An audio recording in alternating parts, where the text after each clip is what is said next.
جب بات محبت کی ہوتی ہے تو دل سے اسے جوڑنا بڑا ضروری ہوتا ہے، کیونکہ ساری محبتیں دلوں میں پائی جاتی ہیں۔ محبت کے جذبوں سے جس کا دل خالی ہوتا ہے اس کا دل ویران ہی ہوتا ہے۔ جس کے دل میں محبت کے جذبے نہیں ہوتے وہ سخت دل بندہ ہوتا ہے۔ جس کے دل میں رحم کا مادہ نہ ہو، شفقت کا مادہ نہ ہو، جس کے دل خوبصورت نہ ہو، تو پھر ظاہری وہ بھلے ایک اچھے ایجوکیٹڈ بندہ ہو، ظاہری ویل سیٹلڈ ہو، تو لیکن اس کی کوئی ویلیو نہیں ہوتی لوگوں کی نظروں میں۔ دیکھیں، ہمارا جو دل ہے نا، یہ تلاش میں رہتا ہے کچھ ایسے لوگوں کی جو کہ اچھے ہوتے ہیں، خوبصورت ہوتے ہیں، اچھے مزاج کے لوگ ہوتے ہیں، اور اس کے علاوہ ان کی سیرت بھی اچھی ہوتی ہے، ان کے کام بھی اچھے ہوتے ہیں۔ تو جب اس دل کو ایسا کوئی نظر آتا ہے تو اس دل کے اندر اس بندے سے ریلیٹڈ کچھ جذبے پیدا ہو جاتے ہیں، کچھ حسرتیں پیدا ہو جاتی ہیں، کوئی خواہشیں جڑ جاتی ہیں، جسے ہم محبت کا نام دے دیتے ہیں۔ ٹھیک ہے، اگر یہ پاک صاف ہے تو اسے محبت کہا جا سکتا ہے۔ محبت یہ نہیں ہوتی کہ کسی کا حسین چہرہ آپ کو پاگل کر دے اور آپ کو یہ لگے کہ مجھے اس سے محبت ہو گئی۔ محبت اسے بھی نہیں کہا جا سکتا کہ اگر کسی کے پاس پیسہ ہے بہت زیادہ، اور یہ پیسہ اگر تمہاری زندگی میں اس کی وجہ سے آ جائے تو تم اسے محبت کا نام دے دو، یا یہ اپنی دولتیں تم پر قربان کر دے تو تمہیں لگے کہ ہاں یہ بندہ مجھ سے محبت کرتا ہے۔ اسے محبت نہیں کہتے۔ نبی صلی اللہ علیہ وآلہ وسلم کی محبت جو ان کے دل میں تھی ہمارے لیے، اس کو تو جاننا بہت آسان ہے، اس پر یقین کرنا بھی بہت آسان ہے، وہ تو اس پہ تو ڈاؤٹ بھی نہیں ہو سکتا۔ جس کی ایک ایگزامپل یہ ہے کہ حضرت عائشہ رضی اللہ تعالیٰ عنہ فرماتی ہیں کہ جب ہمارے نبی صلی اللہ علیہ وآلہ وسلم اپنی امت کے بارے میں سوچتے تھے تو فکر اور غم کی وجہ سے ان کے سینے سے ایسے آواز آتی تھی جیسے کہ کوئی ہانڈی میں کوئی پانی ابل رہا ہو، لائک ہانڈی ابل رہی ہو۔ اس کے علاوہ نبی صلی اللہ علیہ وآلہ وسلم جنت کے سردار ہیں۔ نبی صلی اللہ علیہ وآلہ وسلم اللہ کے قریب ترین بندوں میں سے ہیں۔ نبی صلی اللہ علیہ وآلہ وسلم اللہ کی نظروں میں بہت اعلیٰ مقام پر ہے۔ اس کے باوجود عبادتیں کرنا اور عبادتوں کے بعد دعائیں کرنا اور ہر دعا میں مجھے اور تمہیں یاد رکھنا، یہ ان کی محبت کی نشانی ہے جو وہ ہم سے کرتے ہیں۔ اوکے، اور فکر مند رہنا اس بات کے لیے کہ میرے جانے کے بعد میری امت کا کیا ہوگا۔ اب دیکھو، تمہارے ماں باپ جب اس دنیا سے جاتے ہیں نا تو وہ یہ سوچتے ہیں کہ میرے جانے کے بعد میرے بچوں کا کیا ہوگا، اور وہ اسی لیے شاید موت کی خواہش کرتے نہیں ہیں، یا جب موت ان کے قریب آتی ہے تو ان کو اپنے بچوں کی فکریں لگ جاتی ہیں، اور وہ اس حسرت اور اس التجا میں اس دنیا سے چلے جاتے ہیں کہ ہائے میرے بعد میرے بچوں کا کیا ہوگا، میرے بچوں کی دیکھ بھال کون کرے گا، وغیرہ وغیرہ وغیرہ۔ بچوں کی محبت ہوتی ہے ماں باپ کے دل میں، سچی محبت ہوتی ہے۔ اسی طرح نبی صلی اللہ علیہ وآلہ وسلم کے دل میں ہمارا غم تھا۔ نبی صلی اللہ علیہ وآلہ وسلم ہم سے محبت کرتے تھے۔ نبی صلی اللہ علیہ وآلہ وسلم اپنے کاموں میں مصروف رہتے رہتے بھی ہمارا سوچتے تھے۔ نبی صلی اللہ علیہ وآلہ وسلم اکثر اوقات رو پڑتے تھے، پیغمبر ہو کے ان کی آنکھوں سے قیمتی آنسوؤں کا بہہ جانا ہم جیسے نکموں کے لیے یہ محبت کی ایک بہت بڑی دلیل ہے، بہت بڑی نشانی ہے، اگر اسے کوئی سمجھے تب۔ ادروائز اگر نہیں سمجھو گے نا تو پھر محبت کرنے والا اگر لاکھ دعوے بھی تمہارے سامنے کر جائے نا تو تمہیں یقین نہیں آئے گا، کیونکہ تمہارے دل میں اس کی محبت کو قبول کرنے کا کوئی ارادہ نہیں ہے، یا تمہارے دل میں اس کی محبت کے لیے کوئی جگہ نہیں ہے، جس کی وجہ سے تم سامنے والے بندے کی منتیں، ترلیں، دعائیں، اچھائیاں، کوالٹی سب کچھ اگنور کر دو گے، اور تم کہو گے کہ نہیں یار تم میرے ٹائپ کے نہیں ہو، میرے مزاج کے نہیں ہو، لہٰذا میں تمہاری محبتوں کا شکر گزار نہیں ہو سکتا، یا تمہاری محبت مجھے ایکسیپٹ نہیں ہے۔ نہیں، مجھے یقین نہیں ہے تمہاری محبت پر۔ اینی ہاؤ، لیکن جس کے دل میں کچھ ریالٹیز ہوں، جس کے دل میں محبت کو سمجھنے کی صلاحیت ہو، جس کا دل میچور ہو جائے، جس کا دل اچھائی اور برائی کے فیصلے کرنے والا ہو، حرام اور حلال کا تصور سامنے ہو تو وہ دل بڑا ایزیلی یہ چیز فیل کر لیتا ہے کہ واقعی ہمارے نبی ہم سے آخر لیول کی محبت رکھتے تھے. اور یہ صرف مجھ سے اور تم سے نہیں، پوری انسانیت سے. یہ جو لوگ قرآن کو جلا رہے ہیں نا، اللہ کی قسم نبی صلی اللہ علیہ وآلہ وسلم کے دل میں ان کے لیے بھی محبت تھی، ان کے لیے بھی فکر تھی. یہ خواہش تھی کہ یہ لوگ ایسے کام نہ کریں بلکہ اس رب کی عبادت کریں، اس قرآن کی حفاظت کریں کہ جس رب نے انہیں پیدا کیا.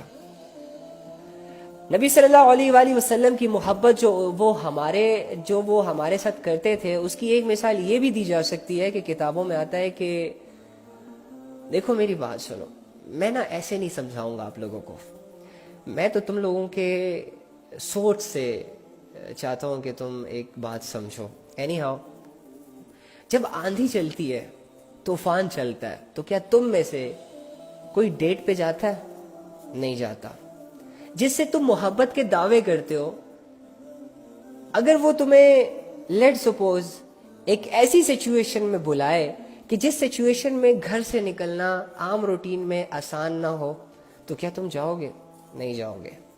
لیٹ سپوز اگر تم بیمار ہو، تم ذہنی آزمائشوں میں ہو یا کسی طرح بھی ویک ہو چکے ہو، اب اگر تمہیں کوئی بلائے تو تم اپنے سکون کو پہلی فوقیت دو گے، لوگوں کے حکموں کو، لوگوں کے کہنے کو تم اگنور کرو گے، تم آرام کو زیادہ ترجیح دو گے. ٹھیک ہے، ایسا ہی ہے نا.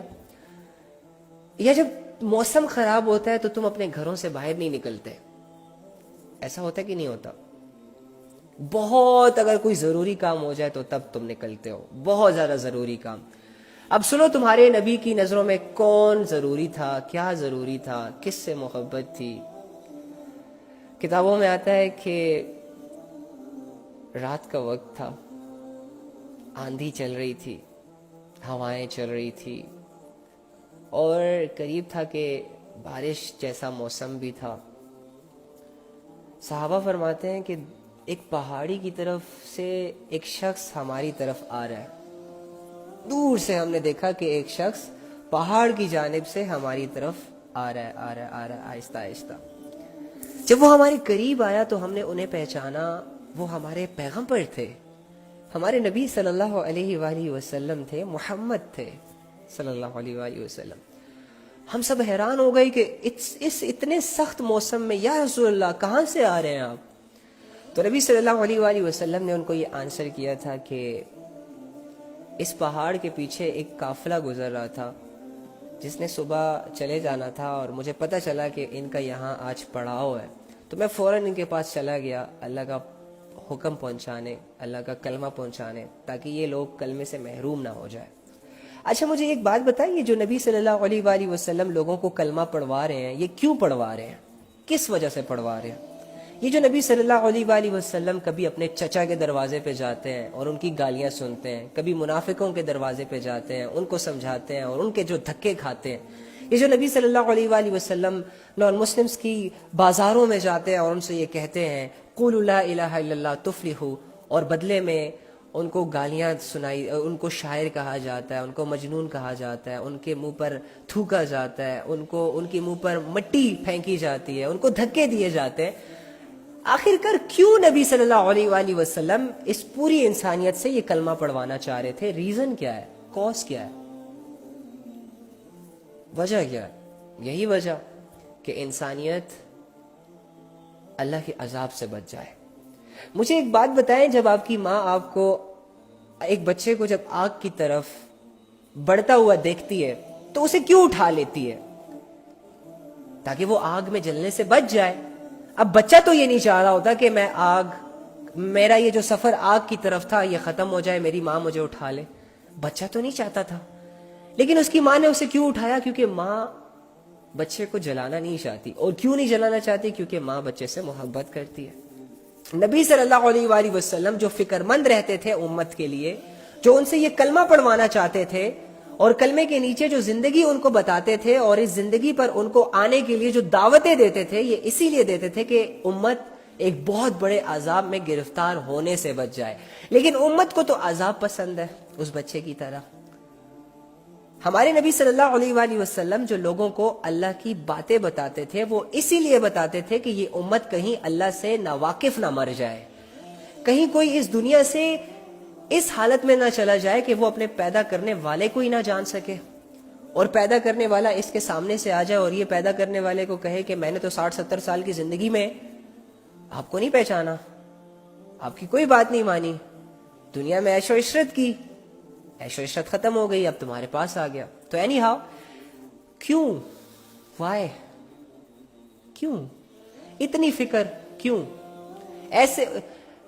ہم ان کے خاندان کے نہیں ہیں، منافقوں کے دروازے بھی کھٹکھٹا رہا ہے، مشرکوں کے دروازے بھی کھٹکھٹا رہا ہے، جو دھکے دے رہا ہے اس سے بدلہ نہیں لے رہا، دوبارہ اسے یہی کہہ رہا ہے کہ قولوا لا الہ الا اللہ تفلحوا۔ کیوں؟ جو اسے گالیاں دے رہا ہے بدلے میں بیڈ آنسر نہیں کر رہا، پھر بھی اس سے یہ ڈیمانڈ کر رہا ہے کوئی بات نہیں، گالیاں دے دی، دھکے دے دیا، تھوک دیا، مٹی پھینک دی، شاعر کہہ دیا، مجنون کہہ دیا، اب بھی میں تجھ سے یہ ڈیمانڈ کرتا ہوں کہ لا الہ الا اللہ پڑھ لو، کامیاب ہو جاؤ گے۔ کیوں؟ تمہارے اندر اتنے جذبے ہیں کہ کسی دشمن کی 2 گالیاں سن سکو؟ تمہارے اندر اتنی طاقت ہے کہ کسی کا ایک دھکا کھاؤ تو پھر اس سے بدلہ نہ لو؟ برداشت کی اتنی صلاحیت تمہارے اندر موجود ہے کہ لوگ تمہیں اگنور کریں اور تم پھر جا کے ان کے چہرے کے سامنے کھڑے ہو کر اللہ کا حکم سناؤ؟ نو نو نو نو نو نو نو۔ اسی لیے کہتا ہوں ان باتوں کو ایز اے فارمیلٹی نہ لیا کرو، اسی لیے کہتا ہوں کہ ان باتوں کو لائٹ نہ لیا کرو، دل کے دروازے کھول کر ان باتوں کو تھوڑا سا امیجن کر کے سنا کرو، تاکہ تمہیں پتہ چلے کہ ایکچولی میں جو ہمارے نبی محنت کر کے گئے ہیں وہ کوئی عام محنت نہیں تھی، اور وہ اتنی کوئی آسان محنت نہیں تھی، اور یہ جو ہم نبی کی عزت کرتے ہیں نا تو وہ حقدار ہیں ان عزتوں کے۔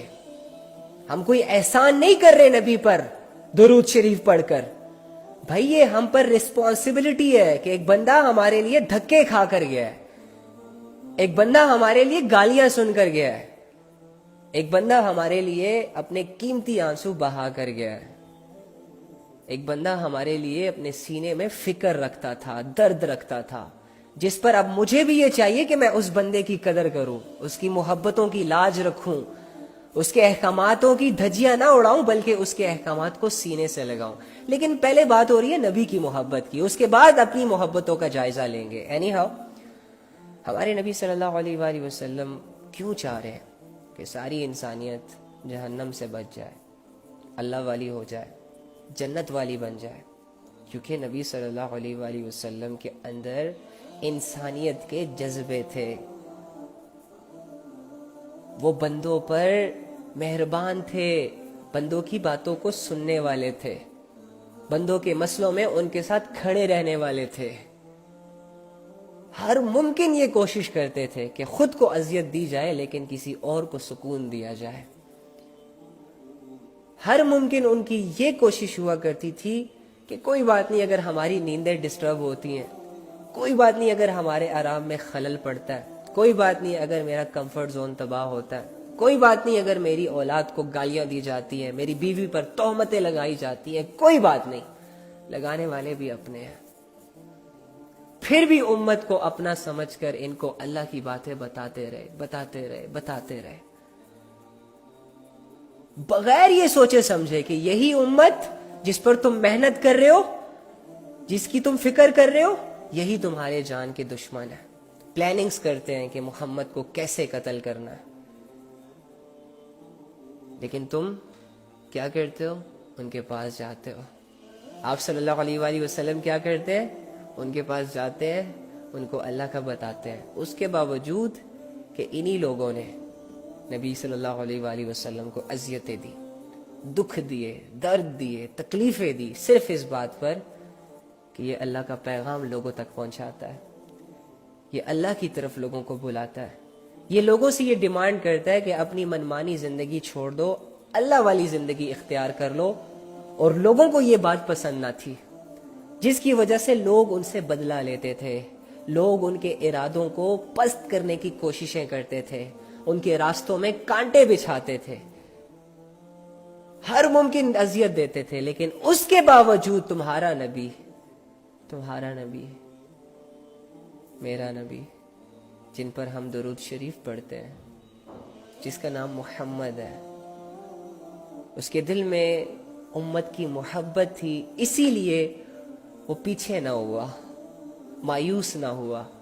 انفیکٹ کہ اللہ رب العزت نے جب یہ ساری ظلم، زیادتیاں، لڑائی جھگڑے، دھکے دینا، خون بہا دینا نبی کا دیکھا تو فرشتوں کو بھیجا کہ جاؤ نبی صلی اللہ علیہ وآلہ وسلم کے پاس، جاؤ محمد کے پاس اور اس سے پوچھو کہ وہ کیا کرنا چاہتے ہیں۔ میں فل اتھارٹی تمہیں دیتا ہوں، جو تمہارے نبی تم سے کہہ دے، جو محمد کہہ دے بس وہ کر گزرنا۔ اگر وہ کہہ دے کہ دونوں پہاڑوں کو آپس میں ملا کر اس ساری انسانیت کو تباہ کر دو تو تباہ کر کے آنا واپس، اگر مگر نہ کرنا۔ اب فرشتے اتنی بڑی اپورچونٹی لے کر جاتے ہیں نبی صلی اللہ علیہ وآلہ وسلم کے پاس اور ان سے کہتے ہیں کہ اللہ نے بھیجا ہے اور یہ اتھارٹی دے کر بھیجا ہے کہ اگر آپ کہیں، اگر آپ حکم دے تو ان دونوں پہاڑوں کو آپس میں ملائیں گے، اور یہ جن لوگوں نے آپ کو پتھر مارے، جن لوگوں نے آپ کو ذلیل کیا، جن لوگوں نے آپ کو ٹھکرایا، جن لوگوں نے آپ پر ایمان نہ لایا، ان کی ہڈیاں بھی باقی نہیں بچیں گی۔ آپ حکم کریں یا رسول اللہ، آپ حکم کریں، آرڈر دیں۔ بدلہ لیتے ہیں، غرق کرتے ہیں ان کو، ان کی نسلوں کو، ان کی جائیدادوں کو، ان کی زمینوں کو، ان کے محلات کو، جن پر ان کو ناز ہے، جن کی وجہ سے انہوں نے آپ کو ٹھکرایا ہے۔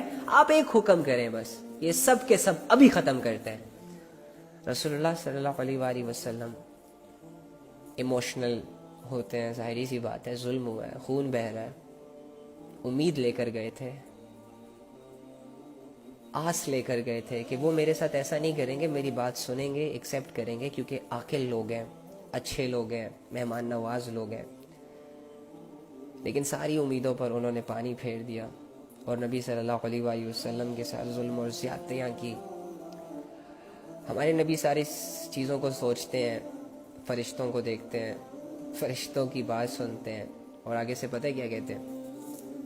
نہیں، نہ، ظلم مجھ پہ ہوا ہے، میری ذات پہ ہوا ہے۔ اپنی ذات کے لیے نبی صلی اللہ علیہ وآلہ وسلم کسی سے بدلہ کیسے لے سکتے ہیں؟ جن کے صحابہ کا یہ مزاج ہے کہ جب وہ جنگ میں دشمن کے سینے پر چڑھائی کرتے اور اسے تلوار مارنے لگتے ہیں تو دشمن ان کے منہ پر تھوک دیتا ہے۔ حضرت علی کی بات کر رہا ہوں، تو حضرت علی رضی اللہ تعالیٰ عنہ اس دشمن کو ہی چھوڑ دیتے ہیں جس کو مار سکتا تھا، سر گردن سے علیحدہ کر سکتا تھا، پیچھے ہو گئے۔ دشمن بھی حیران ہو گیا، سوال پوچھا، مار سکتے تھے، کیوں نہ مارا؟ تو فرمایا پہلے جو میں تم سے لڑ رہا تھا تو اللہ کے لیے لڑ رہا تھا، اب جو تم نے میرے چہرے پر تھوکا نا، تو اب اس میں بیچ میں میری انا شامل ہو گئی تھی، میرا اپنا انتقام شامل ہو گیا تھا، تو میں اپنے لیے تجھے نہیں مار سکتا۔ تو جس کے صحابہ کی یہ تربیت ہو، جس کے داماد کی یہ تربیت ہو، وہ خود کیسے ہوں گے؟ تو انہوں نے آگے سے کیا کہا کہ میں اپنی ذات کے لیے کیسے کسی سے بدلہ لے سکتا ہوں؟ نہیں، میں تو اللہ سے یہ دعا کروں گا کہ اللہ تعالیٰ ان کو ہدایت دے، اور انتظار ہوگا مجھے اس وقت کا کہ اگر یہ لوگ مجھ پر ایمان نہ لائے تو کوئی بات نہیں، ان کی نسلوں میں ایسے لوگ اللہ پیدا کرے گا جو مجھ پر ایمان لائیں گے۔ نبی صلی اللہ علیہ وآلہ وسلم نے یہ کہہ کر فرشتوں کو واپس کیا۔ اب مجھے بتاؤ، یہ نبی کی محبت نہیں ہے تو کیا ہے؟ نبی کی محبت کو جاننا چاہتے ہو؟ تم اس چیز کو سوچنا چاہتے ہو کہ ہم نبی پہ درود کیوں پڑھتے ہیں، ہم نبی کی عزت کیوں کرتے ہیں؟ یہ لوگ جو ہمیں کہتے ہیں کہ محمد کا نام آ جائے تو دل میں ایک سکون اور ایک مطلب کہ عزت فیل ہونی چاہیے، کیوں ہونی چاہیے؟ او بھائی، وہ یہ کر کے گئے ہیں تمہارے لیے، وہ اپنی زندگی اپنے مفاد کے لیے یوز کر کے نہیں گئے، ان کا ایک ایک لمحہ تمہارے لیے گزرا تھا، ان کی ایک ایک دعاؤں میں تم شامل تھے۔ ہاں، تمہارے اعمال کو لے کر فکر مند رہتے تھے، تمہاری جنت کو لے کر سوچتے تھے، تمہارے اللہ کے تعلق کے بارے میں دعائیں کرتے تھے کہ اللہ کہیں میری امت سے ناراض نہ ہو جائے۔ اللہ سے کتنی دعائیں کی ہوں گی نہ جانے۔ اچھا، سب سے بڑی بات، اوئے ہوئے ہوئے ہوئے ہوئے، لیٹ سپوز آپ کو اللہ تعالیٰ نہ ایک چانس دے دے، آپ کو، آپس کی بات ہے، جتنے بھی لوگ سن رہے ہیں نا میرے بھائیوں اور میری بہنوں، اگر اللہ رب العزت آپ سے یہ کہہ دے کہ تمہیں میں نے ایک ایسا چانس دیا یا ایک ایسی دعا دی، لیٹ سپوز آپ کو اللہ خود کہہ دے، اللہ آپ سے ہم کلام ہو، آپ کی بات کر رہا ہوں، اور اللہ آپ سے کہہ دے کہ آپ کا نام لے کر کہ فلانے میں نے تمہیں ایک ایسی دعا دی کہ تم جس وقت بھی مانگو گے نا اور جو بھی مانگو گے میں وہ فوراً تمہیں دے دوں گا، فوراً قبول ہوگی، معجزے کی شکل میں، ایک میجک ہوگا، دیر نہیں لگے گی، تو تم کیا مانگو گے؟ کیا مانگو گے؟ جس سے تم محبت کرتے ہو یا تو اسے مانگو گے؟ اگر تمہیں پیسے چاہیے تو اللہ سے تم ڈھیر سارے پیسے مانگو گے، اور اگر لیٹ سپوز تمہیں گاڑیاں چاہیے تو تم فوراً سے اللہ سے کہو گے اللہ مجھے دنیا جہان کی لگژری گاڑی دے دے. یعنی یا پھر اگر تم بہت کوئی نیک انسان ہوئے تو چلو تم یہ کہہ دو گے کہ یا اللہ میرے گھر کے جو مسئلے چل رہے ہیں نا اس کو حل کر دے، یا اس سے ملتا جلتا کوئی بھی اپنے مفاد اپنے فائدے کی چیز اللہ سے مانگتے اور معاملہ ختم ہو جاتا. رائٹ؟ تمہارے نبی صلی اللہ علیہ وآلہ وسلم کو ایک دعا دی گئی تھی جو اپنے لیے اگر مانگتے تو قبول ہوتی، اور اسی لیے دی گئی تھی کہ وہ مانگے کچھ اللہ سے. لیکن اللہ کی حکمت اور نبی صلی اللہ علیہ وآلہ وسلم کی محبت، فرماتے ہیں کہ ہمارے نبی صلی اللہ علیہ وآلہ وسلم کی نرینہ اولاد نہیں ہوا کرتی تھی، یعنی کہ ان کے بیٹے نہیں ہوا کرتے تھے. تو عرب کے لوگ انہیں، مکہ کے لوگ انہیں بڑی اذیت دیتے تھے اس بات کو لے کر، ان پر ٹونٹ کرتے تھے کہ اس کی تو نسل ہی نہیں ہے، اس کا دین اس کے ساتھ مٹ جائے گا، یہ جب اس دنیا سے جائے گا تو اس کا کوئی وارث نہیں ہوگا، کوئی ولی نہیں ہے، اس کے دین اس کی باتوں کو آگے پہنچانے کے لیے کوئی نہیں ہوگا. جیسے کہ کہتے ہیں نا پیر فقیروں کے درباروں میں جب پیر مرتا ہے تو اس کی گدی جو ہے وہ کسی اور کو پکڑا دی جاتی ہے، یا جب باپ مرتا ہے تو اس کی ساری وراثت بیٹے کے پاس چلی جاتی ہے. اینی ہاؤ نبی صلی اللہ علیہ وآلہ وسلم کی ساری میراث ہی یہ علم تھا، اور یہ اللہ کا تعارف ہی تھا، قرآن ہی تھا. تو مکہ کے جو لوگ تھے نا وہ یہی تصور کرتے تھے کہ اس کی تو جو بھی اولاد پیدا ہوتی ہے بوائز، وہ اس دنیا سے فوراً چلے جاتے ہیں، تو یہ بھی نا اس کا دین بھی اس کے ساتھ ہی چلا جائے گا. اس طرح کی ہزار باتیں نا ایز اے ٹونٹ نبی صلی اللہ علیہ وآلہ وسلم پر لگائی جاتی تھی. پریشان ہوا کرتے تھے نبی صلی اللہ علیہ وآلہ وسلم بھی جب ان لوگوں کی باتوں کو سنتے تھے کہ لوگ ٹونٹ کر رہے ہیں کہ ان کا کوئی بیٹا نہیں ہے، ساری بیٹیاں ہیں. جیسے کہ آج کل بھی معاشرے میں جن کی بیٹیاں ہوتی ہیں ان کو عزت نہیں دی جاتی، یا میں نے تو بہت سارے ایسے گھروں کی داستانیں بھی سنی ہیں کہ جہاں بہوؤں کو یہ کہا جاتا ہے کہ اگر اس دفعہ بیٹی ہوئی نا تو تمہیں طلاق دے دی جائے گی. عقل کے اندھوں، نکموں، یہ بیٹی اور بیٹے کا دینا کیا ماں کے اختیار میں ہوتا ہے یا باپ کے اختیار میں ہوتا ہے؟ پاگلو، اپنے فیصلے ہیں ان کے. عجیب لوگ. یا پھر ایسے لوگوں کی داستانیں بھی سامنے آتی ہیں کہ بیٹیوں کو صرف اس وجہ سے ٹارچر کیا جاتا ہے کہ ان کا کوئی بیٹا نہیں ہوتا. اینی ہاؤ تو آپ فیل کر سکتے ہیں اس دکھ کو، اس درد کو، ان باتوں کو کہ نبی صلی اللہ علیہ وآلہ وسلم مرد ہیں اور اس کے باوجود یہ تانے سن رہے ہیں کہ اس کا کوئی بیٹا نہیں ہے. اور ایسی سچویشن میں اللہ تعالیٰ ان کو ایک بیٹا دے دیتے ہیں، وہ خوش ہو جاتے ہیں. کین یو امیجن جب ایک انسان کو تانے مل رہے ہوں، جب لوگ ان کے پیچھے باتیں کر رہے ہوں، اور ایسی سچویشن میں وہ ہو جائے کہ جس سے دشمنوں کے کلیجوں میں آگ لگ جائے. تو کچھ ایسا ہی ہوا. ہمارے نبی صلی اللہ علیہ وآلہ وسلم کو اللہ نے بیٹا دے دیا جو کہ کچھ عرصے تک رہا. اب چونکہ کوئی تانا نہیں دے سکتا تھا تو نبی صلی اللہ علیہ وآلہ وسلم ریلیکس بھی ہو گئے تھے کہ الحمدللہ امیدیں بھی جڑ گئی تھی، آس بھی پیدا ہو گئی تھی. بیٹے کا آ جانا، ایک باپ سے پوچھو کتنی بڑی دولت ہوتی ہے. تم ابھی ماں نہیں بنی نا، تم ابھی باپ نہیں بنے، تم ان جذبوں کو نہیں سمجھ سکتے. تو نبی صلی اللہ علیہ وآلہ وسلم اب خوش ہو گئے.